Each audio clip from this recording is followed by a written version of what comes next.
सुबह उठते ही बिना तंबाकू के शुरुआत नहीं हो सकती दिन की। जो ब्लड वेसल्स हैं वो हार्ड होने लगेंगी। फिर जब आप कभी डॉक्टर के पास जाते हो तो आपको समझता है कि उसमें ब्लॉकेज हो गया है। बॉडी बनाना, मसल मास गेन करना, ये भी कुछ लोगों की एडिक्शन हो चुकी है कि उनको बहुत अच्छा लगता है कि एकदम तगड़ी बॉडी होनी चाहिए, बहुत ज्यादा मसल मास होना चाहिए। एक बात याद रखिए कि अपनी बॉडी अपने हिसाब से रहने में ही ज्यादा भला।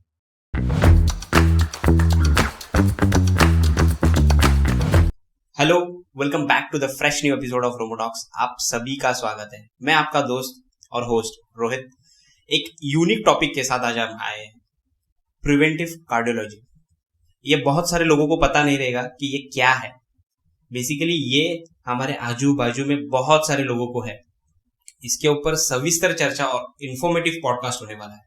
हमारे साथ आज जो व्यक्ति है डॉक्टर अनिकेत मात्रे, जो पिछले 16 ईयर्स से ये फील्ड में काम कर रहे हैं और अनगिनत लोगों के ऊपर उन्होंने ट्रीटमेंट किया है और सक्सेसफुल ट्रीटमेंट किया है। Welcome on the studio sir. Thank you Rohit. So first जो मैं पूछना चाहता हूँ, ये प्रिवेंटिव कार्डियोलॉजी है क्या एग्जैक्ट? देखिए, बेसिक बात ये है कि आजकल आप बहुत लोगों के बारे में सुनते होंगे कि हार्ट अटैक आया, डेथ हो गई।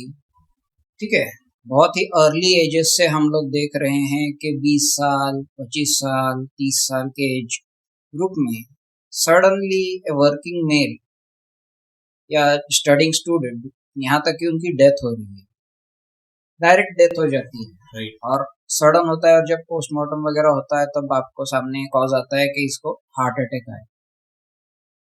आप इमेजिन कर सकते हैं कि ऐसी फैमिलीज पर कितनी ज्यादा प्रॉब्लम होती होगी जब एक सडन आपका एक व्यक्ति, आपकी फैमिली मेंबर या आपका कोई अपना जो कमा रहा होता है फैमिली में, ऐसे कोई सडन डेथ हो जाता है।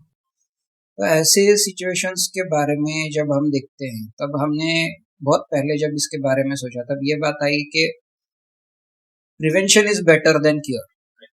हम लोग बहुत बार ये सुनते हैं मगर हम लोग इसके बारे में बहुत कम जानते हैं। बहुत बार हम बहुत सारी चीजों में डॉक्टर के पास तभी जाते हैं जब हमें कुछ होता है। उसके पहले हमें डॉक्टर के पास पहुंचना चाहिए, या हमारे पास कुछ रिस्क फैक्टर्स हैं जिन्हें हम कम कर सकते हैं या जिससे हम इसको रोक सकते हैं। इसके बारे में हमारे पूरे के पूरे सिचुएशन या सोसाइटी कह सकते हैं उसमें अवेयरनेस बहुत कम है। ठीक है, दूसरी बात यह है कि कार्डियोलॉजी तो हार्ट से रिलेटेड है, तो हार्ट से रिलेटेड हम इसके बारे में इसमें डिस्कस करते हैं के बारे में। आपको जो बीमारी होगी, बीमारी होना तो दूर की बात, मगर अगर बीमारी होने से पहले हमें क्या करना चाहिए कि हार्ट रिलेटेड बीमारियां हमें ना हो, ये पहली बात है। दूसरी बात ये है कि सिर्फ कार्डियोलॉजी ही नहीं, बहुत सारी चीजों में हम प्रिवेंशन, अभी अगर छोटे बच्चों के बारे में हम देखेंगे तो आप देखते हैं कि हम एक टीका लगाते हैं, ठीक है, वैक्सीनेशन करते हैं बच्चों का। किस लिए करते हैं? ताकि ये कोई बीमारी जो उस टीके से रिलेटेड है वो उस बच्चे को आगे ना हो, या होगी तो उसका जो इफेक्ट है वो कम हो, उसका ज्यादा उससे जो डेथ होने वाला है। अभी हमने देखा कि पोलियो के केसेस बहुत कम किए गए हैं। ठीक है, अभी स्वाइन फ्लू के लिए हम वैक्सीन ले रहे थे, उसके बाद अभी जस्ट लेटेस्ट हमने देखा कोविड के लिए हम वैक्सीन ले रहे हैं। तो क्या हम कार्डियोलॉजी के लिए ऐसी वैक्सीन है? तो ऐसी कोई बात नहीं है हमारे पास। तो हमारे पास ऐसी कोई वैक्सीन नहीं है, मगर बिल्कुल हमारे पास ऐसी बहुत सारी चीजें हैं जो अगर हम करेंगे तो वो वैक्सीन की तरह हमें प्रोटेक्ट कर सकती है, हमारे हार्ट को प्रोटेक्ट कर सकती हैं, जिससे कि ब्लॉकेजेस ना हो। जितना ज्यादा अगर हैं तो उसको रिड्यूस करने की हम कोशिश करें, हार्ट को फिटनेस लेवल मेंटेन रखें, जिससे कि आपका जो कोई बैड आउटकम आपके बारे में ना हो। इसके लिए पूरा डील करने वाली इस पैथी को हम प्रिवेंटिव कार्डियोलॉजी कहते हैं। हालांकि इसके बारे में हम हमारे जो अवेयरनेस है इसके बारे में वो बहुत कम है। अभी बहुत लोगों को इसकी जानकारी नहीं है कि हम ज्यादातर हार्ट अटैक पहला आने के बाद या फिर कुछ का हार्ट रिलेटेड एलिमेंट होने के बाद ही हम पहुंचते हैं डॉक्टर के पास, और तभी पता चलता है ईसीजी निकालने के बाद कि आपकी सिचुएशन अभी बहुत खराब है, 2D को निकाला तो फिर समझ में आता है कि अरे अभी आपका इजेक्शन फ्रैक्शन बहुत कम हो चुका है, हार्ट बहुत कम फंक्शन कर रहा है, फिर आपको ये करना पड़ेगा, वो करना पड़ेगा, और that all things are again costly. Okay, ठीक है, फिर से आपका बजट बिगड़ जाता है। राइट। और उसके बाद हम कितना भी चाहें, बहुत से कुछ ऐसे फैमिलीज भी हमने देखे जो इसमें से इसको अफोर्ड तक नहीं कर पाते। है ऐसे इंडिया में है, बहुत सारे लोग अफोर्ड नहीं कर सकते अभी भी। भले आप कुछ भी बोलो, अगर आप एक बाईपास के बारे में सीधी बात करते हो तो फौरन उसका जो खर्चा आता है वो हर एक के बस की बात नहीं है, और फिर ऐसा हो जाता है कि अब कुछ इलाज नहीं बचा, और वो जो सिचुएशन होती है वो बहुत ट्रेजिक हो सकती है। और इसलिए हम आज जो बात कर रहे हैं, आपने मुझे जो बुलाया उसके लिए मैं आपको फिर से धन्यवाद देता हूँ, और आपको ये कहता हूँ कि ये अवेयरनेस हमें क्रिएट करने की बहुत ज़रूरत है कि लोग जितना इसके बारे में जानेंगे उतना ज़्यादा बेहतर होता है। अब आप अगर पूछेंगे कि क्या है, तो क्या हम ऐसा कर सकते हैं या क्या हो सकता है, तो बात सबसे पहले ऐसी बात नहीं है कि हम लोगों को बहुत सारी चीजें पता नहीं है, हमें पता होती है मगर हम उन्हें फॉलो करने को तैयार नहीं होते। अब एक छोटी सी बात आप देखिए कि सबको पता होता है कि तंबाकू का सेवन सेहत के लिए हानिकारक है, ठीक है, मगर फिर भी तंबाकू खाने वाले कितने हैं? बेहिसाब, बेहिसाब। सुबह उठते ही बिना तंबाकू के शुरुआत नहीं हो सकती दिन की, ऐसे बहुत लोग आपको मिल जाएंगे। वही सवाल अल्कोहल के रिलेटेड है, ऐसी बहुत सारी चीजें हैं, मगर ये तो रही बड़ी बड़ी एडिक्शंस की बात। अब बात यहाँ पर जब हम करते हैं तो हम एक जब कार्डियोलॉजी की सिर्फ बात करते हैं तो इसमें सिंपल सिंपल चीजें बहुत मायने रखती हैं। अभी अगर हम बचपन से देखें, हमारी जो लाइफस्टाइल चेंजेस हुई हैं पिछले, अगर हम ज्यादा नहीं मगर अगर 25 साल पहले तक भी अगर हम जाएं, बिफोर 2000, अगर हम देखेंगे तो बच्चों को हम खाने के लिए पैकेट बंद कितना देते थे? Almost negligible. बहुत मास पैक फूड था नहीं उतना। मगर आज क्या है, आज बच्चा मैक्सिमम लोगों के घरों में पैक्ड फूड ही है। आप अगर देखोगे तो मैक्सिमम बच्चे यही सारी चीजें खाते हैं, और यहाँ से शुरुआत होती है। जो छोटा सा छोटा बच्चा है वो एक वेफर्स का पैकेट लेके आएगा, किसी भी कंपनी का होने दो, कुछ और तला हुआ लेके आएगा, कुछ और बताएगा, कुछ और बर्गर लाएगा, अगर रिच फैमिली से और सारी चीजें हैं, पेस्ट्रीज हैं। तो इन सारी चीजों में आप क्या खा रहे हो? बहुत ज्यादा अमाउंट ऑफ फैट्स और बहुत ज्यादा amount of salt and calories. Yes, वो तो है ही, मगर सॉल्ट और फैट इन दोनों का बहुत बड़ा रोल है। उसमें भी अगर आप बिस्कुट्स भी देंगे तो भी उसमें फैट कंटेंट्स बहुत ज्यादा है। तो ये जो चीजें हैं, ये जो फैट्स होते हैं, ये बचपन से जब आप इतनी ज्यादा मात्रा में देने वाले हैं, फैट्स नेसेसरी हैं, मगर फैट्स जब बहुत ज्यादा मात्रा में खाए जाते हैं तो उसका जो डिपोजिशन शुरू हो जाता है, और ये जो डिपोजिशन है ये पूरे बॉडी में होते होते यहाँ तक के ब्लड वेसल्स में भी डिपॉजिट होने लगते हैं। और वो जब होने लगता है तब आपकी जो ब्लड वेसल्स हैं वो हार्ड होने लगेंगी। फिर जब आप कभी डॉक्टर के पास जाते हो तो आपको समझता है कि उसमें ब्लॉकेज हो गया है। ये ब्लॉकेज क्या है? ये ब्लॉकेज फैट्स है। आपका पाइपलाइन है चोकअप हो चुका है, तो अब क्या करोगे? अब उसको खोलना पड़ेगा। अगर खोलोगे नहीं तो आगे का ब्लड सप्लाई हो नहीं रहा। ऐसी बहुत सारी चीजें, तो उसके रिलेटेड हमें सबसे इम्पोर्टेंट है जो हमारी डाइट हैबिट्स है, और वो बचपन से लेके आपको हार्ट डिसीज भले ही आगे होने वाला है, मगर ये जो बचपन से की जाने वाली खाने की चीजें हैं या उसकी जो आदतें हैं, इनके ऊपर हमें ध्यान देना बहुत जरूरी है। ये यहाँ से शुरू होगा कि आप आपके हार्ट को अच्छा, फिट और एक्टिव रखना, ये बहुत जरूरी है। और अगर आपके हार्ट को आपको एक्टिव रखना है तो उसको यूज भी करना पड़ता है। और यूज कब होगा? जब आप फिजिकल एक्टिविटी करते हो, जब आप खेलने जाओगे, बच्चा होगा तो, अगर एडल्ट हो गए, बड़े हो गए हैं तो आप चलने जाओगे, वॉक करोगे, कोई फिजिकल काम करोगे, उससे एक्टिविटी बढ़ेगी और उससे हार्ट स्ट्रांग होने वाला है। मगर हमारे यहाँ क्या है, आजकल यहाँ से वहां जाना होगा तो स्कूटर को किक मारो, गाड़ी पर जाओ, गाड़ी पर आओ, कपड़े धोने के लिए वॉशिंग मशीन है, यहाँ से लेके हर चीज के लिए हमने मशीन्स का यूज शुरू कर दिया है। और हमारी बॉडी का जो यूज होना था, जिसके लिए भगवान ने हमें बॉडी दी है, उसका यूज हमने मिनिमम कर दिया है। मशीन्स पे हम मैक्सिमम आ गए। सीधी बात है कि हम ज्यादा से ज्यादा मशीन्स पर आ गए हैं।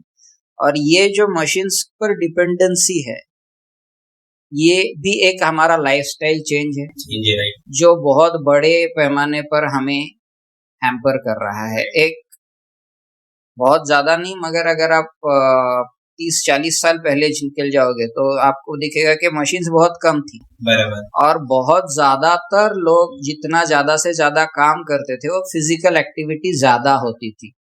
फिर चाहे वो खेत में जाके करते हो, चाहे और कहीं करते हो, या कहीं काम पे भी जाते हैं तो पैदल जाने की आदत ज्यादा थी। बाजार में जा रहे हैं तो पैदल जाके सामान लेके आने की आदतें थी।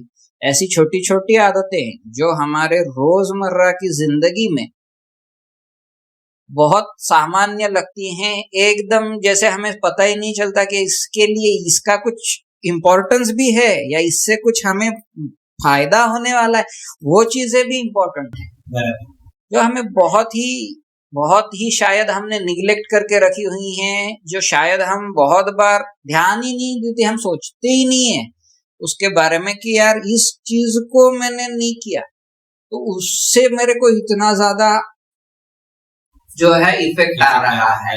हाँ, सीधी सी बात। और एक ऐसे ही बात करते करते अभी हम आ गए हैं, तो हमारा जो ऑयल है खाना खाने में, अभी आजकल आप देखोगे कि फ्राइड फूड खाने की आदतें बहुत बढ़ गई है। बिल्कुल। और जो पर पर्सन ऑयल इंटेक है हमारा, वो भी बहुत है, क्योंकि ज्यादा से बात है क्या है, भजिया बना दिया, फ्राई कर लिया, नॉनवेज खाने वाले उनका अलग, तो वो सारी चीजों में जो ओवरऑल फैट इंटेक है वो तो हमने बढ़ा दिया, और उसको जो खर्चा करने की जगह है उसको हमने घटा दिया। नहीं, और एक चीज है, एडवर्टाइजमेंट्स में अभी आपने ऑयल का निकाला है तो मैं एडवर्टाइजमेंट्स का पूछता हूँ। बेसिकली अगर हम खाना खाने बैठे ना तो 4 ऑयल के एड्स आती है। ये ऑयल लो, इसमें कोलेस्ट्रॉल कम है, इसमें विटामिन एडेड है, इसमें ये एडेड है, उसमें वो एडेड है। क्या सच में इसमें विटामिन और ये कोलेस्ट्रॉल कम करता है? वो बात तो बहुत दूर की रही, मगर अब एक बात मैं आपको बोलता हूँ कि देखो, ऑयल कोई भी खाओ, ठीक है, सिर्फ ऑयल कौन सा खा रहे हो इससे इम्पैक्ट नहीं होने वाला है, आप उसको कितना खा रहे हो इसको भी तो जरूरी है। अगर आपने लो कोलेस्ट्रॉल वाला ऑयल लिया है और 2 लोग हो और महीने में 2-3 लीटर तेल खर्च कर रहे हो, is it going to work? No, only no. आपको क्या है, देखिए, एक मैं आपको एग्जांपल देता हूँ। जैसे आपका बैंक अकाउंट है, ठीक है, अब उसमें आप पैसे भरे जा रहे हो, ठीक है, आपका पैसा भरे जा रहे हो, अकाउंट में पैसा रोज थोड़ा थोड़ा डिपॉजिट कर रहे हो, मतलब 500 भरो, 1000 भरो, जो भी भरो, मगर भरते ही जा रहे हो और खर्चा आप कर ही नहीं रहे हो, वो बैलेंस का क्या होगा, बढ़ते ही जाएगा ना। एक साल भर बाद क्या होगा, बहुत पैसा उसमें जमा हो जाएगा, ठीक है, एक अमाउंट बढ़ती ही जाएगी उसकी, कम नहीं होगी। कम कब होगी, जब खर्चा होगा, बराबर। अब खर्चा तो कर नहीं रहे हो। सेम चीज बॉडी की है, आप फैट थोड़ा थोड़ा ही क्यों ना सही रोज भरे जा रहे हो, रोज भरे जा रहे हो, रोज भरे जा रहे हो, और खर्चा कुछ नहीं कर रहे हो। Right. At the end of year क्या करते हो आप, एक बड़ा बैलेंस बना लेते हो फैट का बॉडी में, और फिर लोग बोलते हैं कि अरे इतना मेरा वजन बढ़ गया या इतना मेरा एब्डोमेन बढ़ गया। आप एक सिंपल सी बात मैं अभी आपको बताता हूँ कि एक अगर आप देखोगे, एक बहुत बड़ा मार्कर है अपनी फिटनेस का, वो है अपना पेट। राइट। पेट में जो फैट डिपॉजिट होता है वो सबसे पहले डिपॉजिट होता है, मगर वहां का खर्चा सबसे लास्ट में होता है। अच्छा।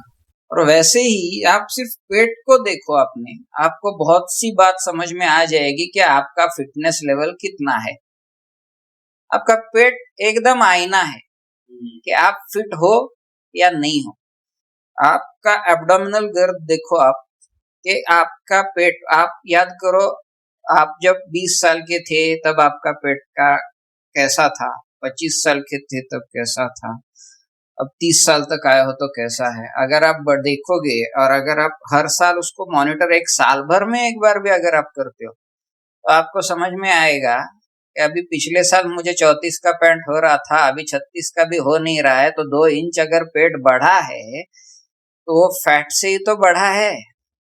अगर आप सीधे से उसको देखोगे और अगर पूरा आपको टायर लिख रहा है, आपका शर्ट बटन ओपन हो रहे हैं जो पहले आपको अच्छा होता था, तो ये सारी चीजें इंडिकेटिव हैं कि आपका फैट डिपोजिशन बेहद हाई लेवल पे जा रहा है। अब आपको ध्यान देने की जरूरत है। दूसरी एक बात, अभी आजकल बहुत पेशेंट जनरल सिम्टम्स में आपको बोलते हुए या इधर उधर बात करते हुए भी आपको नजर आएंगे कि बात करते हैं कि भाई मुझे ना पहले जैसा एनर्जेटिक फील नहीं होता, मुझे एकदम ऐसा थकान भी नहीं है, मगर मेरे को किसी काम में कुछ दिलचस्पी नहीं है, कुछ ऐसा करने का मूड नहीं होता। क्या है ये एक इंडिकेटिव है कि आप आपके हार्ट को ढंग का काम नहीं दे रहे। बराबर। आपकी बॉडी फिजिकली फिट रहने के लिए तैयार नहीं है, आपको फिजिकल एक्टिविटी बढ़ाने की जरूरत है, क्योंकि बॉडी का एक फंडा है, यूज इट और लूज इट। राइट।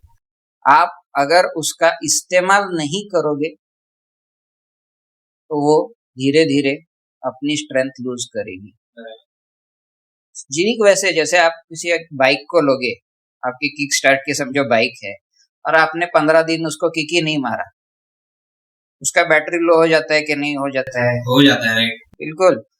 ठीक उसी तरह अपने हार्ट को भी रोज किक मारा नहीं तो बैटरी डाउन हो जाएगी। हाँ, भले आपको समझने में कुछ साल निकल जाएंगे, अपने हार्ट की बैटरी इतने जल्दी डाउन नहीं होती, मगर जब डाउन हो जाती है तो उसको वापस चार्ज करना बहुत मुश्किल हो जाता है। तो इसलिए रेगुलर फिजिकल एक्टिविटी बहुत जरूरी है, जो हम बहुत बार नहीं करते। सिंपल सी बात है कि अगर आप सुबह उठ के रोज 5 से 6 किलोमीटर चलोगे, ठीक है, ये मैं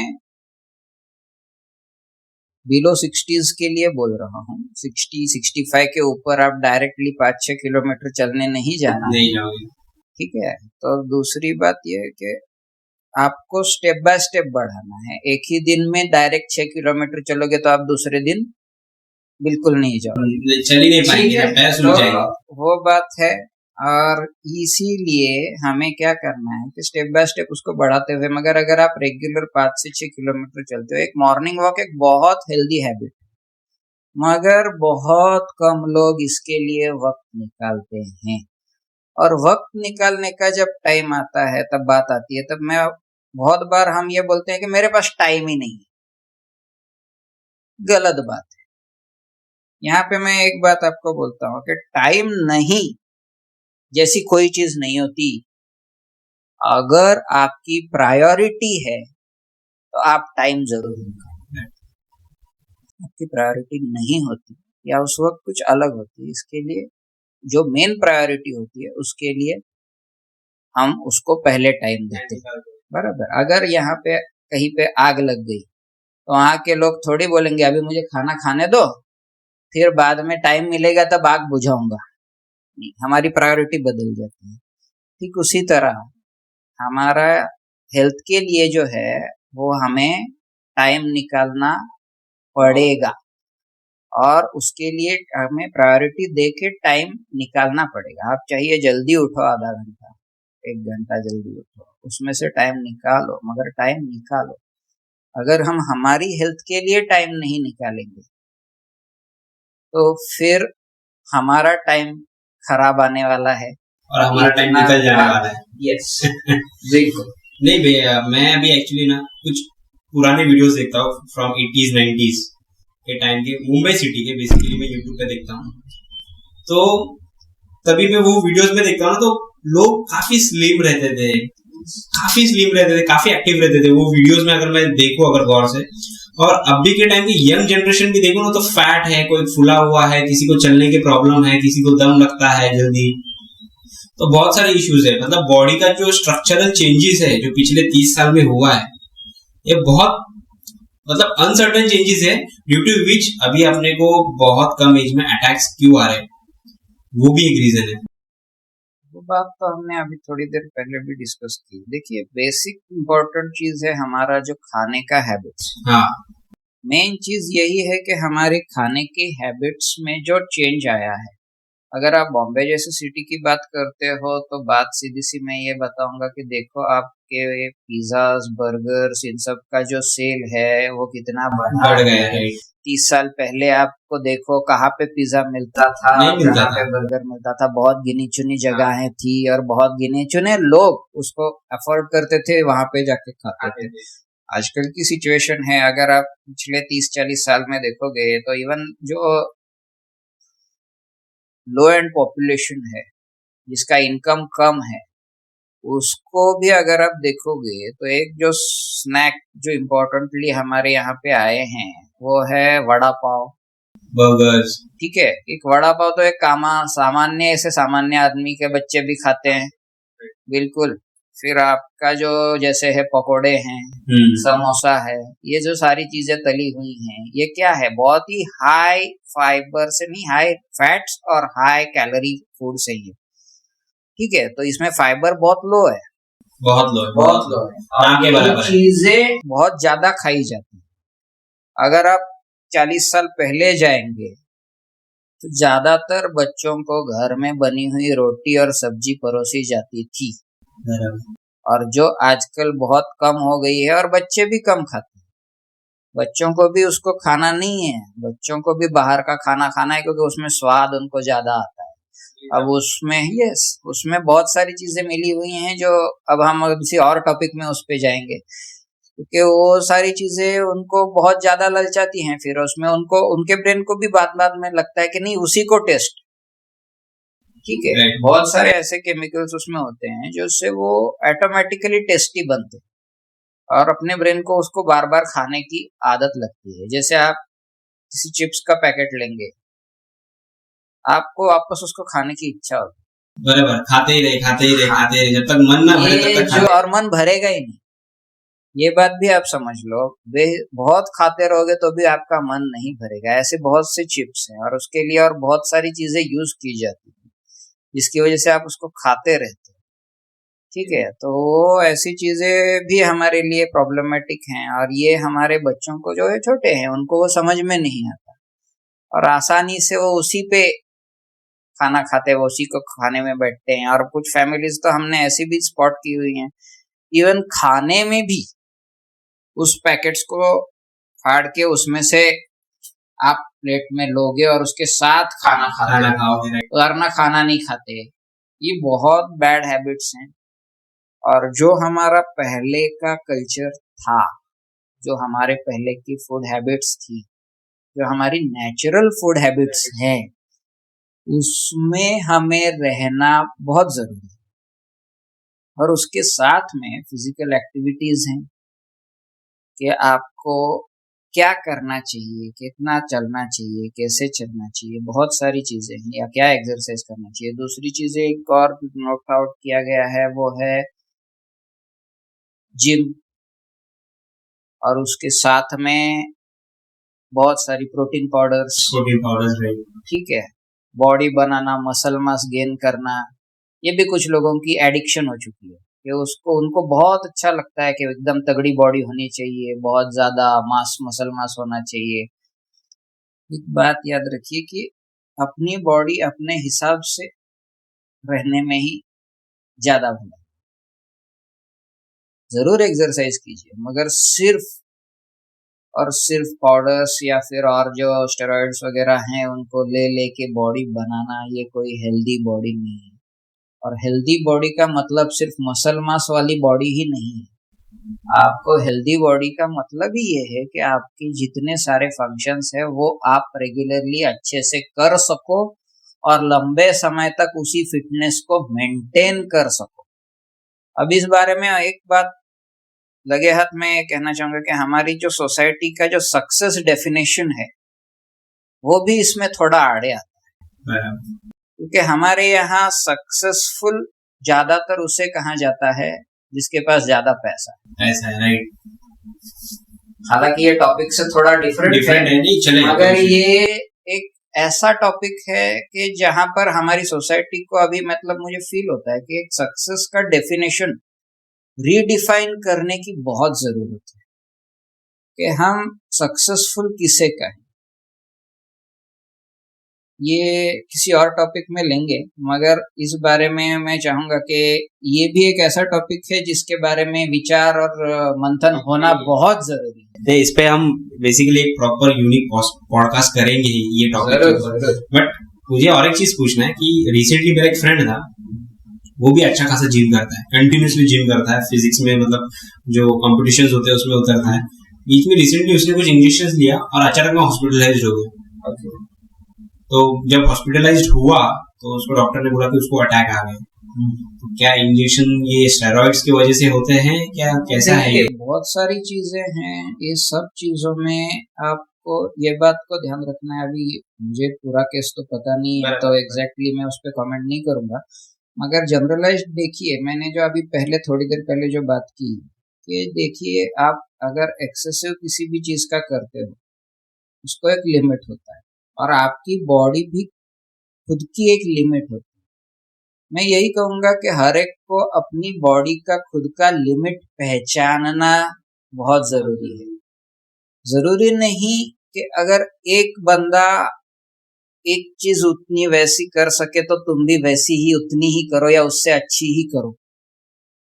ठीक है, फिर से उसी पॉइंट पे मैं आ रहा हूं कि सक्सेस डेफिनेशन, जो अपनी सक्सेस है वो किसको और कब सक्सेसफुल कहना है खुद को और कहाँ पे रुकना है, इस बारे में बहुत जल्दी पता होना बहुत जरूरी है। वरना यही हाल होता है कि हम एक लेवल में बढ़ते चले जाते हैं और चाहिए और चाहिए और चाहिए, और ये जो और है और ये चाहत कभी खत्म नहीं, और इसका कोई एंड नहीं है। और आप जब देखते हो कोई एंड नहीं है, आपको खुद को कहीं ना कहीं खुद एंड इस्टेब्लिश करना पड़ता है कि अब बस बहुत हुआ, इसके आगे मुझे बाकी के बारे में सोचना है या बाकी चीजों के बारे में भी सोचना है। अब ये हो गया कि अटैक्स कैसे आते हैं, कैसे प्रोड्यूस होते हैं हमारे बॉडी के अंदर। अब इसके ऊपर प्रिवेंटिव हमें क्या करना है, हमें कैसे पता चले कि हमें कुछ प्रॉब्लम्स हो रहे हैं, कुछ महसूस हो रहा है बॉडी में। इसके लिए सबसे इम्पोर्टेंट बात यह है कि आप सबसे पहले तो थोड़ा सा खुद शांत होना सीखें। ठीक है, मेडिटेट करना सीखें। अगर मेडिटेशन में भी बात ऐसी है कि ऐसे नहीं कि आपको बहुत कोई बड़ा ध्यान करना है, ये एक सिंपल चीज है कि सिर्फ शांत रहना। अगर हम एक फोन लेंगे, फोन दो चीजों से बना है, एक हार्डवेयर है और एक सॉफ्टवेयर है। ठीक है, दोनों जब कंबाइंड ठीक से चलते हैं तभी फोन ठीक से चलता है। बराबर। सेम हमारी बॉडी का है, हमारे बॉडी में एक ब्रेन है और एक हमारा बॉडी है। ठीक है, ब्रेन जो है वो एक्चुअल में हमारा सॉफ्टवेयर उसी में है, इंस्टॉल्ड सब उसी में है, जिसे हम माइंड कहेंगे। ठीक है, ब्रेन से भी ज्यादा मैं माइंड कहूंगा। और हमारी बॉडी, ये जो बॉडी और माइंड है ये दोनों चीजें मिली हुई है और तभी वो फोन पूरा बना है, हार्डवेयर और सॉफ्टवेयर। उसी तरह बॉडी और माइंड से हम बने हैं। और अगर हमारा सॉफ्टवेयर ठीक से काम करना है तो हम क्या करते हैं, फोन को हम ठीक काम करने के लिए क्या करते हैं, तो उसके जो बैकग्राउंड एप्लीकेशन है उसको बंद करते हैं। राइट। ठीक है, बैकग्राउंड एप्लीकेशन चलते रहेंगे तो क्या होता है, फोन गर्म हो जाता है। सेम माइंड का है, आपके बैकग्राउंड में बहुत कुछ चल रहा होता है, आप बात यहाँ पे मेरे साथ कर रहे हो, आपके दिमाग में तीसरी चीज चल रही होती है, आप ये वीडियो देख रहे हो, आपके दिमाग में और चौथी चीज चल रही होती है। ये जो बैकग्राउंड रनिंग एप्लीकेशंस है माइंड के, इनको बंद करना ही meditation. Right, basically unwanted thoughts, इसको स्लो डाउन करना ही मेडिटेशन होता है। वो एक प्रोसेस है जिसे स्लो डाउन करते करते करते करते आप बंद कर दोगे, क्योंकि डायरेक्टली तो बंद होता नहीं है। जो हमारा मन है, जो हमारा माइंड है, वो इतने आसानी से कंट्रोल में नहीं आता। वो चिल भी चिल है, यहाँ वहाँ भागते रहता है। इसीलिए तो योग शास्त्र बना है। तो वृत्ति निरोध ये बहुत बड़ी बात है। उसके लिए हमारे लिए अष्टांग योग कहा गया। उसमें से अभी जब योग पे चर्चा आई, बहुत बार आपको यहाँ वहाँ योग की क्लासेस लेने वाले या बहुत सारी चीजें बताने वाले, सीधे आसन सिखाने वाले आपको लोग मिलेंगे। एक अच्छी चीज है कि अवेयरनेस बढ़ रहा है, मगर एक बात मैं सिर्फ इतनी ऐड करना चाहता हूँ कि योग का मतलब सिर्फ आसन नहीं है। योग का मतलब है कि जो उसका परम उद्देश्य है वो समाधि है। योग इसीलिए दिया गया। योग किसका है? आपकी आत्मा का परमात्मा से योग है। ये योग है, और उसके लिए अष्टांग योग कहा गया है। और उसमें जो यम नियम बताए गए हैं, यदि उनका ही हम पालन भी करेंगे तो बहुत बड़ी बात है। यम नियम के बाद आसन, प्राणायाम, प्रत्याहार, धारणा, ध्यान और समाधि, ये अष्टांग योग। ठीक है, तो यम नियम में जो बातें कही गई उनका भी यदि हम पालन, वो बहुत ही बड़ी बात है। मगर ये भी हमको नहीं जमने वाला। इसी सिचुएशन में आज हम हैं जो आसानी से फॉलो नहीं की जाती। ठीक है, तो मैं उस पर भी उतना भी जोर नहीं दे रहा हूँ। मैं बस कह रहा हूँ कि आपको आपके माइंड को शांत रखना है। क्या है कि बात जो आती है वो ये कि आप किसी भी अभी शिव मंदिर में अगर आप गए तो वहां पे आप जाते हो तो क्या करते हो? भगवान से प्रार्थना करते हैं। अगर कुछ मांगना हो, शिव जी के यहाँ जाने से पहले आप किसके पास जाते हो? नंदी के पास। ठीक है, अब नंदी क्या करता है? नंदी जो है, जितना मुझे पता है, नंदी शिव के वाहक है। मतलब जो हम बोलते हैं नंदी को, वो शिव तक पहुंचाने का काम करते हैं। अब देखिए, एक बात मैं आपको बताता हूँ। यहाँ पर एक प्रतीकात्मक तरीके से बहुत कुछ बताया गया है। युगों से नंदी बैठा हुआ है, क्या कर रहा है?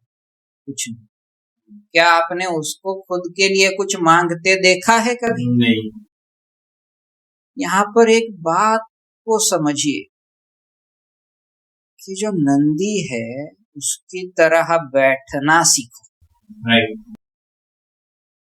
कुछ भी नहीं, ना खुद भगवान से कुछ मांगा है, ना खुद कुछ चाहा है, ना कुछ किया है। नंदी के रूप में बहुत बड़ी बात समझाई हुई है हमारे पूर्वजों ने। बराबर। मंदिर जाओगे तो नंदी पहले हैं, उसकी तरह पहले बैठना सीखो। जब बैठना नंदी की तरह सीखोगे तो भगवान दिखेंगे। वाह, क्या बात है। वरना भगवान नहीं दिखेंगे। नंदी की तरह पहले नंदी बनना सीखो। यहाँ पे अध्यात्म की बहुत उच्च कोटि की बात कही गई है नंदी के द्वारा कि शिवजी के पहले नंदी इसीलिए रखा जाता है कि अगर आप वैसे बैठना नहीं सीख सकते तो भगवान कहाँ से पाओगे?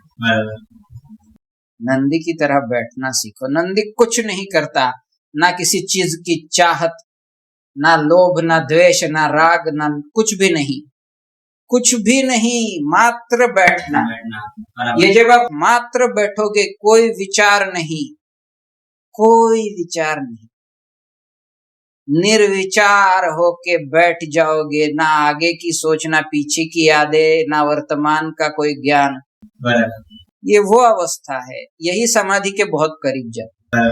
तभी तो स्ट्रेस कम होगा लोगों। यस, इसी से जो मैंने पिछले बार कहा कि सॉफ्टवेयर में से आपको बैकग्राउंड एप्स जो है उसको बंद करना है। यही मेडिटेशन है। हमारे पूर्वजों को ये आदत है कि किसी कहानी या किसी प्रतीक से बहुत कुछ बता देना, उसको हम ध्यान नहीं देते। राइट, ये हो गया। अभी ये जो चीजें थी ये प्रिकॉशंस के, बट अभी फॉर एग्जांपल मैं दो चीज पूछना चाहता हूँ। एक, जो बंदा एडमिट है हॉस्पिटल में, वो पैसे वाला है, बस इंश्योरेंस से सारी चीजें सारी। एक सेकंड जो बंदा है वो गरीब है, उसके पास पैसे नहीं है खर्चा करने के लिए, और दोनों बंदे को डॉक्टर ने बोला बाईपास करना है। एक डॉक्टर ने टाइमलाइन दिया उनको 10 दिन 15 दिन। तो ये गरीब वाला है, चलो जिसके पास पैसा है, इंश्योरेंस है, वो तो 2 मिनट में कर लेगा, वो डॉक्टर को हाँ बोल देगा। बट जो गरीब है उसके पास पैसे नहीं है, तो उसके लिए कुछ प्रिकॉशंस प्रिवेंशन हो सकते हैं क्या? अगर आप एकदम उस एंड लेवल तक पहुंचे हो, जैसी केस अभी आपने प्रेजेंट की, तो ये एक बहुत मुश्किल चीज है। हमारे लिए जरूरी है वो है टाइम। ठीक है, जो टाइमलाइन है हम कर सकते हैं, नहीं ऐसा नहीं, हम कर सकते हैं, मगर एक लिमिट है उसकी। प्रिवेंशन कब किया जाता है? अभी एक मैं आपको एग्जांपल देता हूँ। समझो हमारे यहाँ पे अभी डिक्लेयर हुआ कि तूफान आने वाला है, ठीक है, 200 किलोमीटर की हवा चलने वाली है। तो हम क्या करेंगे? हम या तो किसी सेफ जगह पे जाएंगे या फिर अपने घर को मॉडिफाई कर लेंगे थोड़ा बहुत, जितना कुछ दरवाजे खिड़कियां विड़कियां हैं पैक कर लेंगे, जो कुछ प्रिवेंट कर सकते हैं। ये कब है? जब हवा नहीं है। अभी आपने जो केसेस बताए वो वैसे है कि अभी 200 किलोमीटर की हवा चल रही है और अभी अपने को घर बचाना है। तो ये इतना आसान नहीं होता। कर ही नहीं पाएंगे ऐसी बात नहीं है, मगर करना बहुत मुश्किल होता है। प्रिवेंशन कब करना है? जब आपको कुछ नहीं हुआ है या उसके पहले हम प्रिकॉशंस लेते हैं, कि जैसे अभी घर बना रहे हैं हम, तो उसी वक्त हम अर्थक्वेक 4 जोन में समझो घर बना रहे हैं, तो हम घर बनाते वक्त ही उसको थोड़ा सा जो नींव है उसकी, उसमें चेंजेस करते हैं कि वो ज्यादा से ज्यादा शॉक्स को एब्सॉर्ब कर सके, कम से कम गिरे ना, हमें जिंदा रखे। तो ये जो चेंजेस है, ये पहले प्रिवेंटिव कार्डियोलॉजी का जो मेन कंसेप्ट है वो ये है कि आप सब कुछ होने से पहले थोड़ी कोशिशें खुद के लिए करो और खुद को सेफ करो। और ये किसी और को सेफ नहीं आप करने वाले, खुद को सेफ करने वाले।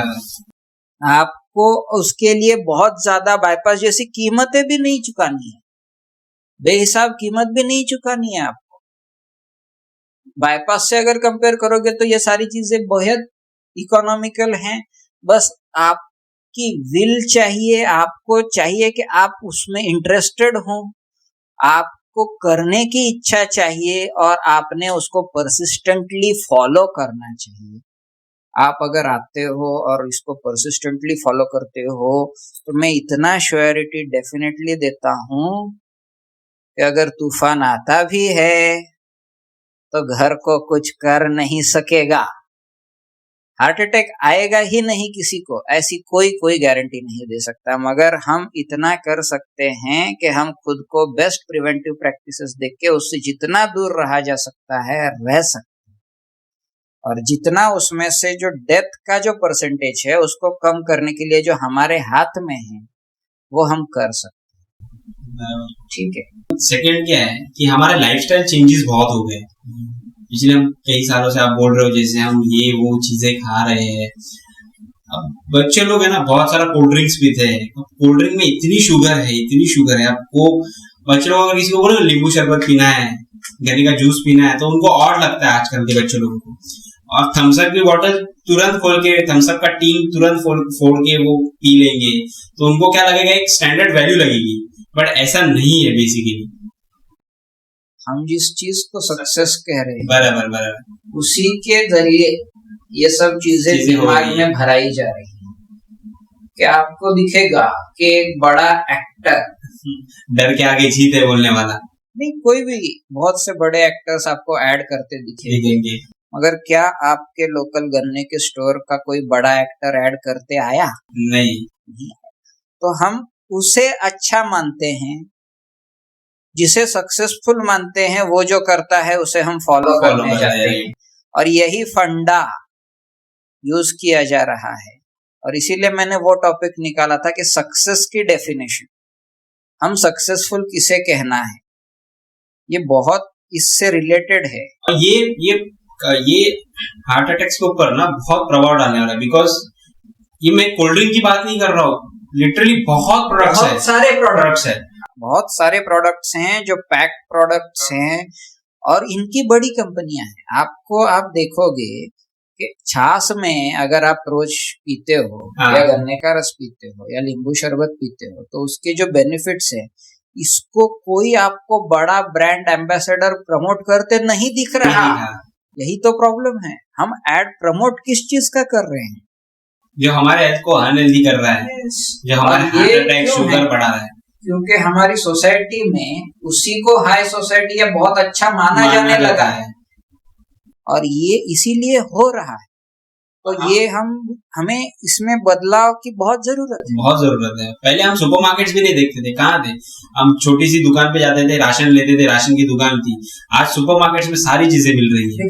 चेंज होना चाहिए, नहीं होना चाहिए। अगर चेंज के साथ में हमारे लिए हेल्दी क्या है और अनहेल्दी क्या है, इसे देख परख के चुनना ये ज्यादा जरूरी है, ना कि जस्ट आप चेंज के लिए चेंज करते रहो। बराबर। ठीक है। दूसरी चीज ये कि अगर आप कोई भी ब्रांडेड प्रोडक्ट्स लेते हो, तो उसमें मैं पर्सनली फील करता हूँ कि ये जो बड़े ब्रांड्स है या बड़ी ब्रांडेड कंपनीज है, इन्होंने भी इस बारे में खुद से कुछ पहल करना जरूरी है कि बाबा हम आज से कुछ हेल्दी ड्रिंक्स ही लाएंगे।